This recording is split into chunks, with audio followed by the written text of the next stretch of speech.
Appreciate the High Commissioner for his leadership of the OHCHR and join others to offer our best wishes to him and his family for a happy future.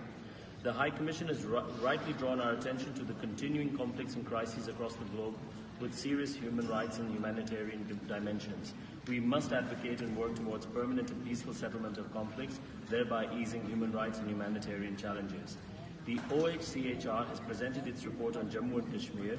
Mindful of the plight of the Kashmiri civilians in Indian-occupied Jammu and Kashmir, Pakistan has long sought OHCHR's sustained focus on Kashmir.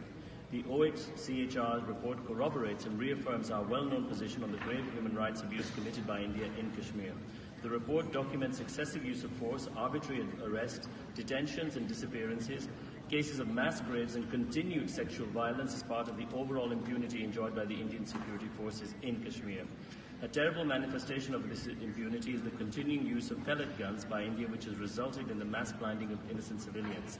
Such savagery constitutes India's crimes against humanity, which need to be investigated.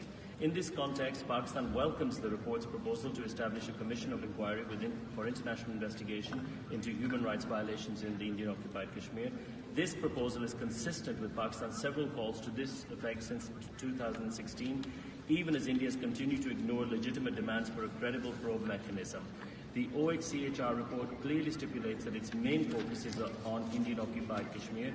References to human rights concerns in Azad Jammu and Kashmir and Gilgit-Baltistan should in no way be construed to create a false sense of equivalence with the gross and systematic human rights violations in Indian-occupied Kashmir. The OHCHR's report has rightly called for a final political solution for Jammu and Kashmir dispute through a meaningful dialogue that includes the people of Kashmir. The UN has a key role to play in the resolution of Jammu and Kashmir dispute. Within the ambit of peace and security, the UN Security Council remains seized of its numerous resolutions on Jammu and Kashmir. The OHCHR report is a reminder of this internationally recognized dispute and the urgency of its settlement for both to protect human lives and promote peace. The full text of our statement is on the extranet.